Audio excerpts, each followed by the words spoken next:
Hello बच्चों, आज के इस वीडियो में हम चैप्टर स्टार्ट करेंगे climate of India. Climate of India जो चैप्टर है उसके अंदर कई सारे टॉपिक्स दिए हुए हैं। तो हम एक वीडियो में अगर वो सारे टॉपिक कंप्लीट करना चाहेंगे तो वीडियो बहुत ही ज़्यादा बोरिंग और लेंदी हो जाएगा। इसीलिए हम आज के इस वीडियो में दो topic climate of India chapter से कवर करने वाले हैं, जिसमें हमारा पहला टॉपिक जो है वो है climate of India and regional variation.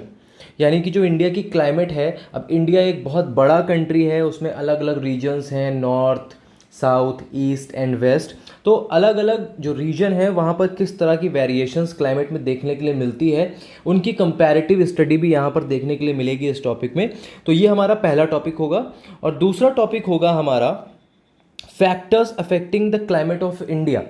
जो इंडिया की क्लाइमेट है उसको इफ़ेक्ट करने वाले फैक्टर कौन कौन से हैं, या फिर इंडिया की क्लाइमेट जैसी भी है उसमें जैसी भी वेरिएशंस देखने को मिलती है, आखिर कौन से वो फैक्टर हैं जो कि इस तरह का वेरिएशन क्रिएट करते हैं और इंडिया की क्लाइमेट को वैसा बनाते हैं जैसी वो हमें महसूस होती है, जैसा हम उसे एक्सपीरियंस कर रहे हैं। ठीक है, तो चलिए शुरू करते हैं। सबसे पहले रीजनल वेरिएशन और इंडिया की क्लाइमेट के बारे में बेसिक इन्फो कि इंडिया एक tropical monsoon type of climate को एक्सपीरियंस करता है। और ये एक बहुत ही इंपॉर्टेंट क्वेश्चन है आपके बोर्ड एग्जाम के लिए, अक्सर आता है, लगभग हर साल ही आता है। What is the name of India's climate? तो आपका आंसर क्या है? Tropical monsoon climate. देखो, अब इंडिया एक मॉनसून इकोनॉमी है। इंडिया एक ऐसा कंट्री है जो कि मॉनसून के ऊपर बहुत ज़्यादा डिपेंड करता है। एक पूरा का पूरा मॉनसून का सीज़न इंडिया में है जो कि इंडिया की क्लाइमेट को इफ़ेक्ट करता है। ठीक है। दूसरा, इंडिया ट्रॉपिकल जोन में भी आता है। तो क्योंकि मॉनसून इंडिया के लिए इंपॉर्टेंट है और इंडिया ट्रॉपिकल जोन में भी आता है, that is why India's climate is called tropical monsoon climate. ठीक है, तो India has a tropical monsoon climate, ये इसका आंसर है जब आपसे क्वेश्चन पूछा जाएगा what is the name of the climate of India. ठीक है, this is because India lies in the tropical belt. ये सारी वही बातें लिखी हैं जो मैंने आपको बताई हैं कि ट्रॉपिकल बेल्ट में है और मॉनसून एक इंपॉर्टेंट रोल प्ले करता है, that is why this is called tropical monsoon climate. आगे बढ़ते हैं। इंडिया में बहुत सारे रिलीफ फीचर्स हैं। रिलीफ फीचर आप कह सकते हैं अलग अलग तरह के लैंड फॉर्म्स अलग अलग तरह की हाइट पर मिलते हैं, डेप्थ पर मिलते हैं, जैसे कि माउंटेन हो गया, प्लेटू हो गया, प्लेन हो गया। ठीक है, और कहीं कहीं पर वैलीज़ हो गई। तो इस तरह के लैंड फॉर्म्स देखने के लिए मिलते हैं। इनके लिए एक टर्म यूज़ किया जाता है जिसको हम बोलते हैं रिलीफ फीचर्स। ठीक है, और ये रिलीफ फीचर इंडिया की जो क्लाइमेट है उसको इफ़ेक्ट करते हैं। एग्जाम्पल के लिए हिमालय क्या करता है? इंडिया की क्लाइमेट को इफेक्ट करता है। कैसे इफेक्ट करता है? देखो, पहला पॉइंट, ये प्रोटेक्ट करता है नॉर्दर्न इंडिया को। किससे प्रोटेक्ट करता है? कोल्ड विंड से, जो कि आती हैं सेंट्रल एशिया से। सेंट्रल एशिया से ठंडी हवाएं चलती हैं और जो हिमालय है वो उनको इंडिया में एंटर करने से रोकता है। वो as a obstacle, as a barrier खड़ा हुआ है नॉर्थ इंडिया में, जो कि कोल्ड विंड जो कि सेंट्रल एशिया से आ रही है उनको इंडिया में आने से रोक रहा है। ठीक है, अगर ये रेंज नहीं होती तो क्या होता? इंडिया एक्सपीरियंस करता क्या? एक्सट्रीमली कोल्ड क्लाइमेट एक्सपीरियंस करता है ना। अगर वो सारी की सारी विंड्स जो सेंट्रल एशिया से इंडिया की तरफ आ रही हैं वो अगर एंटर कर सकती इन द एब्सेंस ऑफ हिमालयाज, तो इंडिया एक कोल्ड डेजर्ट में कन्वर्ट हो सकता था। ठीक है। Second point, northern India experience continental type of climate because of the presence of Himalayas. जो हिमालय की प्रेजेंस है उसकी वजह से इंडिया जो है, खासकर नॉर्दर्न इंडिया जो है, वो एक continental type of climate experience करता है। और ये जो कॉन्टिनेंटल टाइप क्लाइमेट है इसकी कैरेक्टरिस्टिक क्या क्या है? तो इसमें क्या होता है? हॉट समर्स होते हैं, कोल्ड विंटर्स होती हैं और थोड़ी सी रेनफॉल होती है। यानी कि अगर गर्मी है तो बहुत ज़्यादा गर्मी पड़ेगी, विंटर्स है तो बहुत ज़्यादा विंटर पड़ेगी, और फिर रेनफॉल भी होगी एक पर्टिकुलर सीजन में। ठीक है, और यहाँ पर जो डिफरेंस करता है ना, टेम्परेचर जो डिफरेंस करता है between maximum and minimum temperature, ठीक है, वो भी लार्ज होता है। यानी कि जो डिफरेंस है टेम्परेचर में, लोएस्ट एंड हाईएस्ट टेम्परेचर में उनके बीच का डिफरेंस बहुत ज़्यादा होता है। क्लियर हो गया? तो ये हमारी बात हो गई कि इंडिया की ट्रॉपिकल मानसून क्लाइमेट है। इंडिया की क्लाइमेट को हम ट्रॉपिकल मानसून क्लाइमेट कहते हैं। उसके अलावा यहाँ पर कई तरह के रिलीफ फीचर्स हैं जो इंडिया को महसूस करते हैं, इंडिया की क्लाइमेट को इफेक्ट करते हैं। और फॉर एग्जांपल हमने आपको हिमालय के बारे में बताया। ठीक है, अब आ जाते हैं हमारा main topic which is regional variation. यानी कि अलग अलग रीजन में अलग अलग तरह की जो वेरिएशंस मिलती हैं इंडिया की क्लाइमेट वो क्या हैं। तो देखो, बाड़मेर एक ज़िला है, एक डिस्ट्रिक्ट है which is situated in Rajasthan. वहाँ पर क्या होता है कि जून के महीने में, जून का महीना क्या होता है इंडिया में, गर्मी का सीज़न होता है। तो बाड़मेर राजस्थान में जून के महीने में 48 से 50 डिग्री सेल्सियस का टेम्परेचर होता है। ठीक है, ये क्लियर हो गया। लेकिन अगर हम उसी जून के महीने में कश्मीर जाएंगे तो वहाँ पर क्या होगा, 22 डिग्री सेल्सियस का टेम्परेचर होगा। यानी कि आप देखिए 50 डिग्री एक्सीड कर रहा है बाड़मेर में और कश्मीर में 22, यानी कि लगभग 28 डिग्री सेल्सियस का यहाँ पर डिफरेंस देखने के लिए मिल रहा है। क्लियर। दूसरा, केरला की अगर हम बात करें जो कि साउथ इंडिया में है, तो केरला एंजॉयज ट्रॉपिकल क्लाइमेट। वहाँ पर ट्रॉपिकल क्लाइमेट है, क्या है वहाँ पर, वार्म एंड मॉइस्ट एयर, यानी कि बहुत ज़्यादा ह्यूमिडिटी रहती है और गर्मी भी बहुत रहती है। क्लियर। और वहीं अगर हम पंजाब की बात करें तो पंजाब एक तरह से कॉन्टिनेंटल टाइप ऑफ क्लाइमेट को एक्सपीरियंस करता है। जैसा कि मैंने बताया कि जब पंजाब में विंटर्स आती हैं तो बहुत ज़्यादा सीवियर विंटर होती हैं, और जब पंजाब में समर्स आती हैं तो बहुत ज़्यादा हॉट समर्स होती हैं, और फिर साउथ वेस्ट मानसून और नॉर्थ ईस्ट मानसून जो रेनफॉल कर रहा है वो तो कर ही रहा है। तो इस तरह का डिफरेंस देखने के लिए मिलता है। क्लियर। थर्ड पॉइंट कि अगर हम बात करें टेम्परेचर इन केरला रिमेन्स कितना, 20 से 22 डिग्री सेल्सियस विंटर में केरला का टेम्परेचर जाता है। कितना जाता है केरला का टेम्परेचर विंटर्स में, यानी कि जो हमारा नवंबर दिसंबर का समय होता है वहाँ पर 20 से 22 डिग्री सेल्सियस का टेम्परेचर जाता है। लेकिन अगर हम वहीं कारगिल चले जाते हैं, यानी कि कश्मीर चले जाते हैं, लद्दाख चले जाते हैं, तो वहाँ पे हमको क्या देखने के लिए मिलेगा, -40 डिग्री सेल्सियस।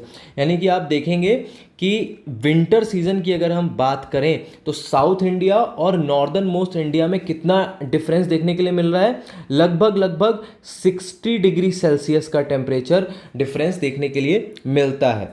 ठीक है। नेक्स्ट पॉइंट, अगर हम बात करें डे एंड नाइट टेम्परेचर की, तो डे नाइट टेम्परेचर में जो डिफरेंस है वो केरला में बहुत ज़्यादा देखने को नहीं मिलेगा। कितना देखने के लिए मिलेगा, 7 से 8 डिग्री का देखने के लिए मिलेगा। अगर दिन में 38 है तो फिर रात में 30 हो जाएगा, ठीक है, या 29 हो जाएगा। इतना ही डिफरेंस केरला में हमको देखने के लिए मिलेगा डे और नाइट के टेम्परेचर में। लेकिन वहीं अगर हम बात करते हैं थार डेजर्ट की, तो वहाँ पे क्या होगा, वहाँ पे जो डे और नाइट का टेम्परेचर है वो बहुत ज़्यादा वेरी करता है। ये डिफरेंस हो सकता है 25 से 30 डिग्री सेल्सियस तक का। यानी कि अगर मान लीजिए दिन में 50 डिग्री टेम्परेचर है तो शाम को वो 20 डिग्री जा सकता है या 25 डिग्री जा सकता है। क्लियर। नेक्स्ट पॉइंट की बात करते हैं, प्रेसिपिटेशन। अब प्रेसिपिटेशन यानी कि बारिश, इंडिया में बारिश भी अलग अलग तरह से होती है, अलग अलग क्वांटिटी में होती है। जो अमाउंट ऑफ रेनफॉल है वो कम ज़्यादा हो सकता है या बहुत कम हो सकता है। तो क्या है प्रेसिपिटेशन में, देखो अगर हम बात करते हैं हिमालयाज़ की, तो हिमालयाज़ के ऊपर जो हमारा कश्मीर है, हिमाचल का एरिया है, वहाँ पर स्नोफॉल के फॉर्म में प्रेसिपिटेशन होता है। और अगर हम बात करें बाकी कंट्री की, जो बचा हुआ पार्ट है हमारी कंट्री का, वहाँ पे रेनफॉल होती है। ठीक है। मासिनराम एंड चेरापूंजी ये दोनों कहाँ पर हैं, मेघालय में है। याद कर लीजिएगा, ये भी आता है the wettest place in the world या highest rainfall receiving area in India, ये क्वेश्चन आ जाता है कभी कभी। तो मासिनराम एंड चेरापूंजी ये दो अल्टरनेट वे में, कभी मासिनराम हो जाता है, कभी चेरापूंजी हो जाता है। यहाँ पर सबसे ज़्यादा बारिश होती है इंडिया में भी और पूरी दुनिया में भी। सबसे ज़्यादा बारिश वाले एरियाज़ यही हैं, मासिनराम एंड चेरापूंजी। 1100 सेंटीमीटर की रेनफॉल होती है यहाँ पर। कैन यू इमेजिन 1100 सेंटीमीटर की रेनफॉल। और अगर हम बात करें जैसलमेर की, देखो यहाँ पर हम बात कर रहे थे मासिनराम चेरापूंजी जो कहाँ है, मेघालय में है। अभी हम बात कर रहे हैं जैसलमेर की, जैसलमेर राजस्थान में है। वहाँ पर रेनफॉल कितनी होती है, 9 सेंटीमीटर।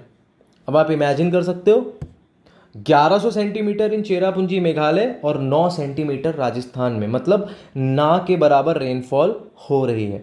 ठीक है। लास्ट टॉपिक पे या लास्ट पॉइंट पे आते हैं रीजनल वेरिएशन के।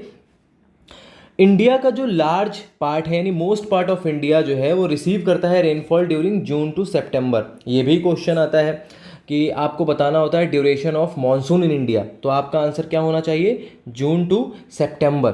तो इंडिया का ज़्यादातर जो एरिया है वहाँ पर जून से सितंबर के बीच में बारिश हो जाती है। क्लियर। लेकिन अगर हम बात करें कोस्टल एरिया खासकर तमिलनाडु की, वहाँ पर विंटर में रेनफॉल होती है। ये भी एक क्वेश्चन है, देखिए आपके इस पॉइंट से दो दो क्वेश्चन बन रहे हैं। सबसे पहले duration of monsoon, answer is June to सितंबर। दूसरा क्वेश्चन आता है कि तमिलनाडु रिसीव्स, ये एमसीक्यू में आ सकता है, rainfall from dash, winter rainfall, western disturbance या समर रेनफॉल। तो आप क्या करेंगे, ड्यूरिंग विंटर, यानी कि विंटर रेनफॉल में तमिलनाडु जो है वो रिसीव करता है रेनफॉल। वहाँ पर समर में, जो समर सीजन है हमारा जून से सितंबर का, वहाँ पर रेनफॉल नहीं होती है, वो एक तरह से रेन शेडो जोन में आता है। क्लियर?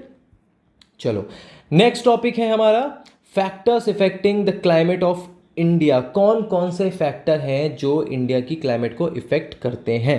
पहला तो हमारा हिमालयाज है, जिसके बारे में आपको बता चुका हूं कि ये नॉर्थ इंडिया को सीवियर कोल्ड या कोल्ड डेजर्ट होने से बचाता है, क्योंकि ये प्रिवेंट करता है इंडिया को सेंट्रल एशिया से आने वाली ठंडी ठंडी जो कोल्ड विंड्स हैं उनको एंटर करने से रोकता है विंटर सीजन में। इसीलिए हमारी जो इंडिया की क्लाइमेट है वो इतनी ज़्यादा एक्सट्रीम कोल्ड नहीं होती है जितना हो सकती थी in the absence of Himalayas. Clear? उसके बाद the rain bearing winds blowing from the Arabian sea, जो अरेबियन सी से बारिश करने वाली विंड्स आती हैं, bring rainfall over the northern plains, वो नॉर्दर्न प्लेन्स के ऊपर रेनफॉल करती हैं। उसके बाद हिमालय से स्ट्राइक करती हैं। ठीक है, central Asia lies in rain shadow zone area of Himalayas. अब सोचो कि जो रेनफॉल या जो विंड अरेबियन सी से आ रही है which is responsible for rainfall in northern plains, और वो किस तरफ जाती है, वो जाती है साउथ वेस्ट की तरफ, जहाँ पर हिमालयाज पूरा कवर कर रखा है। अगर वहाँ पर हिमालयाज नहीं होता तो ये जो विंड्स हैं ये सारा का सारा मॉइस्चर लेडन जो क्लाउड्स हैं उनको लेके कहाँ चली जाती, हिमालय के पार, यानी हिमालय तो था ही नहीं तो वो चाइना की तरफ चली जाती। तो इंडिया में बारिश कैसे होती, तो इंडिया एक डेजर्ट भी हो सकता था। ठीक है, तो हिमालय दो दो काम कर रहा है, इंडिया को कोल्ड डेजर्ट होने से भी बचा रहा है और इंडिया को हॉट डेजर्ट होने से भी बचा रहा है। लेकिन अगर हम बात करें कि अगर हिमालय होता ही नहीं तो हॉट डेजर्ट तो बनता नहीं, कोल्ड डेजर्ट ही बनता। लेकिन इंडिया जो रेनफॉल रिसीव कर रहा है नॉर्थ इंडिया में वो हिमालय की वजह से, क्योंकि हिमालय जो क्लाउड्स हैं, जो विंड्स हैं, उनको उस तरफ जाने से रोकता है, यानी कि इंडिया से बाहर जाने से रोकता है, और दूसरा ठंडी हवाओं को अंदर आने से रोकता है। क्लियर? तो इस तरह से हिमालय इंडिया की क्लाइमेट को प्रोटेक्ट भी कर रहा है और इफेक्ट भी कर रहा है। Next, the monsoon wind.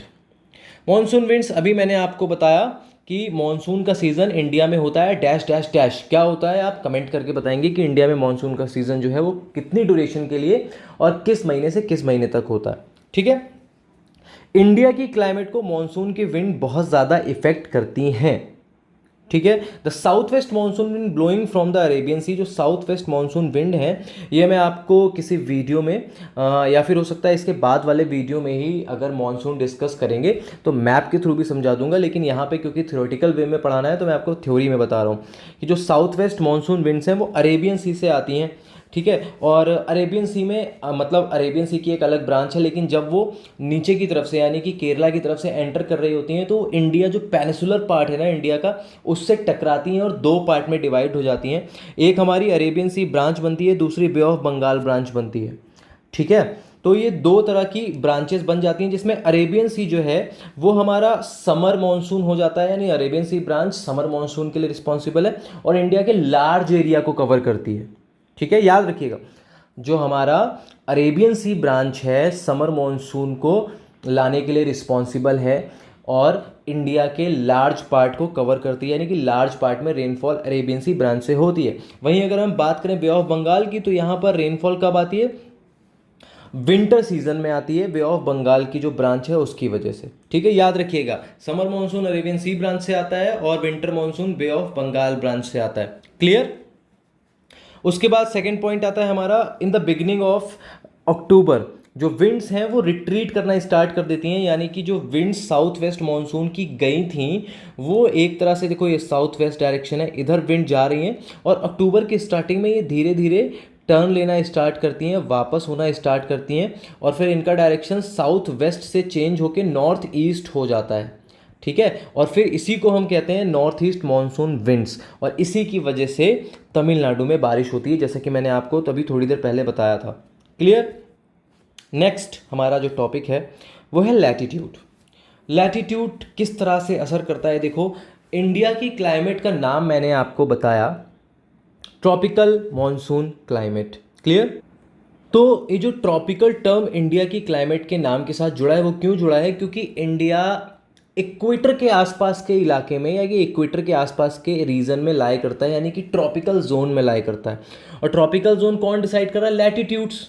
0 से 30 डिग्री नॉर्थ एंड 0 से 30 डिग्री साउथ के बीच में इंडिया लाई करता है। दैट इज़ वाई इंडिया एक ट्रॉपिकल कंट्री है। और ट्रॉपिकल कंट्री होने की वजह से क्या है, इंडिया के मोस्ट ऑफ द पार्ट में समय समय पर वर्टिकल सनरेज जो है वो पड़ती हैं। और वर्टिकल सनरेज की वजह से इंडिया के कुछ पार्ट में गर्मी होती है, कुछ पार्ट में विंटर्स। ठीक है? तो जैसे कि हम देख रहे हैं कि मई जून जुलाई का जो एरिया है, मई जून जुलाई के जो मंथ्स हैं वो बहुत ही ज़्यादा हॉट होते हैं, यानी अप्रैल भी आप उसमें इंक्लूड कर सकते हो। अप्रैल, मई, जून, जुलाई, तो ये 4 जो हैं बहुत ही ज़्यादा गर्म महीने होते हैं, just because India is tropical country. ठीक है? ट्रॉपिकल जोन में लाई करता है। वहीं हम बात करें फिर अक्टूबर, नवंबर, दिसंबर, जनवरी की, तो वो विंटर सीजन महसूस कर रहे हैं। क्यों? क्योंकि सन हमारा साउथवर्ड चला गया है ना। सन ट्रॉपिकल जोन में 30 डिग्री से लेकर 9 से लेकर 30 डिग्री साउथ के बीच में अप डाउन करता रहता है। जब वो हमारी तरफ आता है तो हम समर महसूस कर रहे हैं, हॉट महसूस कर रहे हैं, और जब हमसे दूर चला जाता है तो हम कोल्ड महसूस कर रहे हैं। क्लियर? तो ये एक तरह से लैटिट्यूड का इफेक्ट है। दूसरा, आप ये भी देखोगे कि जैसे जैसे हम इक्वेटर से दूर जाते हैं, वैसे वैसे इक्वेटर से दूर जाने का मतलब जैसे जैसे हम हायर लैटिट्यूड्स पे जाते हैं, यानी कि 0 से 1, 2, 3, 4, 5 डिग्री, ऐसे जैसे जैसे हम हायर लैटिट्यूड पे चलते चले जाएंगे, टेम्परेचर कम होता चला जाएगा इन कंपैरिजन टू इक्वेटर, क्योंकि इक्वेटर सबसे ज़्यादा गर्म है। ठीक है? और जैसे जैसे आप 90 डिग्री पे पहुंचोगे, वहाँ पे सीधे एकदम से आपको बर्फ़ ही बर्फ़ मिलेगी, फ्रीजेड जोन आ जाएगा। तो ये भी एक रीज़न है कि लैटिट्यूड से डिसाइड कर सकते हैं, हम कैलकुलेट कर सकते हैं कि हमारे यहाँ का टेम्परेचर कैसा हो सकता है। क्लियर हो गई बात? फिर आ जाते हैं वैरीड रिलीफ पे। अब रिलीफ फीचर किस तरह से काम करते हैं, मैंने आपको अभी थोड़ी देर पहले बताया कि हमारे इंडिया में बहुत सारे रिलीफ फीचर्स हैं, यानी कि प्लेन है, माउंटेन है, प्लेटूज़ है। अब देखो जो माउंटेन्स हैं वहाँ पर एल्टीट्यूड, देखो नेक्स्ट हमारा टॉपिक क्या है? एल्टीट्यूड है। माउंटेन्स पे एल्टीट्यूड होता है, एल्टीट्यूड यानी कि हाइट। और हाइट का मतलब जैसे जैसे हाइट इंक्रीज करती है वैसे वैसे टेम्परेचर डिक्रीज करता है। कितना? 165 मीटर पर 1 डिग्री सेल्सियस के आसपास डिक्रीज करता है।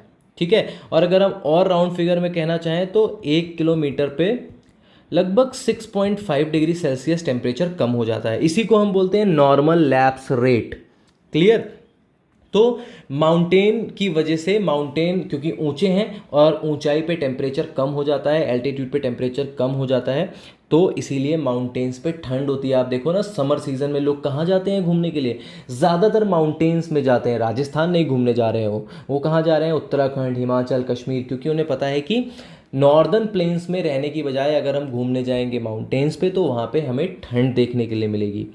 क्लियर हो गई बात? वहीं अगर हम बात करें प्लेटूज़ की, तो प्लेटूज़ हॉट होते हैं। ज़्यादातर इंडिया के प्लेटूज़ इग्नियस रॉक के बने हुए हैं, और इग्नियस रॉक हीट को बहुत ज़्यादा एब्जॉर्व करती है, और बहुत ज़्यादा, और ज़्यादातर जो हमारे प्लेटूज़ हैं वो इक्वेटर के पास भी हैं, तो वहाँ पर सनरेज भी वर्टिकल पड़ती हैं, तो वहाँ पर हॉट क्लाइमेट होता है। इसीलिए आप देखोगे साउथ इंडिया में बहुत ज़्यादा गर्मी होती है नॉर्थ इंडिया के कंपैरिजन में।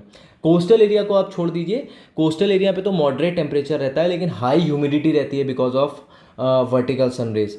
क्लियर?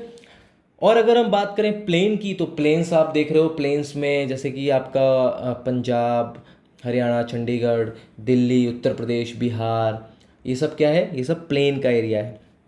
ठीक है? तो प्लेन्स पे कॉन्टिनेंटल टाइप ऑफ क्लाइमेट है, यानी विंटर पड़ती है तो एक्सट्रीम पड़ती है, समर पड़ती है तो एक्सट्रीम पड़ती है, और मानसून के सीजन में बारिश भी होती है। क्लियर? एल्टीट्यूड नेक्स्ट टॉपिक है जो मैंने आपको समझा ही दिया है। Influence of surrounding of seas. अब देखो, सीज यानी जो सागर है, समंदर है, उनका क्या असर पड़ रहा है अपने आसपास के इलाके में। इंडिया एक पेनिसुलर कंट्री है। पेनिसुलर कंट्री का मतलब, पेनिसुलर किसे बोलते हैं? पेनिसुलर का मतलब होता है कि एक लैंड का पार्ट जो कि 3 तरफ से कवर है पानी से। तो इंडिया में देखो ना, नीचे की तरफ आपको मिलेगा इंडियन ओशियन, और राइट साइड में आपको मिलेगा, यानी ईस्ट की तरफ मिलेगा आपको बे ऑफ बंगाल, और वेस्ट की तरफ मिलेगा आपको अरेबियन सी। ठीक है? तो इंडिया एक पेनिसुलर कंट्री है क्योंकि वो 3 तरफ से कवर है, सराउंड है किसके? सीज या ओशियन या वाटर बॉडीज से। तो पहला पॉइंट हमारा, India is peninsular country surrounded by seas and ocean from 3 sides. Next, these water bodies effect the climate of region which is close to the sea. अब देखो जितने भी सी के इन्फ्लुएंस में एरियाज आते हैं ना, मान लो आप वेस्ट बंगाल हो गया, वेस्ट बंगाल के बाद उड़ीसा हो गया, आंध्र प्रदेश हो गया, तमिलनाडु, केरला, गोवा, कर्नाटका, महाराष्ट्र, गुजरात, ये सब क्या हैं, ये सी के इन्फ्लुएंस वाले स्टेट हैं। और यहाँ पे इक्वेबल या मैरीटाइम क्लाइमेट या मॉडरेट क्लाइमेट, ये तीनों ही टर्म यूज़ किए जाते हैं यहाँ की क्लाइमेट के लिए। मैरीटाइम यानी कि मरीन एरिया के पास की क्लाइमेट, इक्वेबल यानी कि लगभग एक जैसी रहती है पूरे साल, हल्का फुल्का फ्लेक्सिबिलिटी देखने को मिलती है। मॉडरेट यानी कि वही मतलब नॉर्मल रहती है पूरे साल, 22 25 28 30, 22 25 28 30, इसी के आसपास घूमते रहता है यहाँ का टेम्परेचर। ठीक है, वेस्टर्न डिस्टर्बेंस हमारा नेक्स्ट टॉपिक है। वेस्टर्न डिस्टर्बेंस क्या है, देखो वेस्टर्न डिस्टर्बेंस एक तरह की हवाएं हैं जो कि मेडिटेरेनियन सी से चल के इंडिया की तरफ आती हैं। मेडिटेरेनियन सी कहाँ है, इंडिया के वेस्ट में है। और वेस्ट से आने वाली हवाओं को हम क्या बोलते हैं, हवाओं का नाम हम रखते हैं उस डायरेक्शन से जहाँ से वो आ रही हैं। तो क्योंकि ये वेस्ट से आ रही हैं इंडिया के, तो ये वेस्टर्न, और इंडिया की क्लाइमेट में डिस्टर्बेंस क्रिएट करती हैं आगे, that is why this is called western disturbances. ठीक है, तो because of shifting of pressure belt in Central and West Asia, northern India comes under the influence of western disturbance. क्योंकि belt shift होती है, belt shift, अब pressure belt shift होना ये आपके 9th के सिलेबस में था, तो यहाँ पे मैं डिस्कस नहीं करूँगा, वीडियो ऑलरेडी लेंदी हो जाएगी, हो चुकी भी है। तो क्योंकि शिफ्टिंग ऑफ प्रेशर बेल्ट की वजह से इंडिया इन्फ्लुएंस में आ जाता है वेस्टर्न डिस्टर्बेंस के। और वेस्टर्न डिस्टर्बेंस किस तरह से डिस्टर्बेंस क्रिएट करता है, ये नॉर्थ इंडिया में खासकर जम्मू कश्मीर या पंजाब के इलाके में विंटर सीजन में स्नोफॉल क्रिएट करता है और पंजाब में रेनफॉल भी लाता है। ठीक है, ये भी क्वेश्चन आता है कि पंजाब रिसीव रेनफॉल फ्रॉम, तो इसका आंसर होगा वेस्टर्न डिस्टर्बेंसेस। ठीक है, या which area gets rainfall from western disturbance, तो इसका आंसर होगा पंजाब। क्लियर हो गई बात, तो सेकेंड पॉइंट हमारा कंप्लीट हुआ। उसके बाद डिस्टेंस ऑफ सी। अब डिस्टेंस फ्रॉम द सी, देखो जैसे जैसे हम समंदर से दूर जाते जाएंगे, जो कि मैंने आपको अभी बताया था मॉडरेट एंड इक्वेबल क्लाइमेट की बात, कि जो हमारा कोस्टल एरिया है वहाँ पर मॉडरेट टेम्परेचर रहता है, इक्वेबल टेम्परेचर रहता है, मैरीटाइम क्लाइमेट है वहाँ पर। लेकिन जैसे ही हम दूर जाते हैं, सी से जितना ज़्यादा हम दूर जाते जाएंगे उतना ही ज़्यादा हमारा जो टेम्परेचर है या जो क्लाइमेट है वो एक्सट्रीम होती जाएगी, जिसको हम बोलते हैं कॉन्टिनेंटल टाइप ऑफ क्लाइमेट। मैंने आपको ऑलरेडी बताया कि what is continental type of climate. अगर विंटर है तो बहुत ज़्यादा विंटर है, समर है तो बहुत ज़्यादा समर है। ठीक है, और फिर मानसून के सीज़न में बारिश होती है, जिसको हम बोलते हैं, इस तरह की क्लाइमेट को हम बोलते हैं कॉन्टिनेंटल टाइप ऑफ क्लाइमेट। तो ये हमारे दो टॉपिक थे। पहला टॉपिक था हमारा रीजनल वेरिएशन, दूसरा टॉपिक था factors affecting the climate of India. इस वीडियो के लिए यही टॉपिक, आप इनको ध्यान से पढ़िएगा। जितने क्वेश्चन मैंने बताए हैं कि कौन कौन से क्वेश्चन बनते हैं वो बहुत ही ज़्यादा इंपॉर्टेंट हैं। आप नोट करना चाहें तो नोट कर सकते हैं, और मैं रिकमेंड करूंगा कि नोट कर ही लें। मैं आपसे नेक्स्ट वीडियो में मिलूंगा क्लाइमेट चैप्टर के नेक्स्ट टॉपिक के साथ। तब तक के लिए थैंक यू सो मच।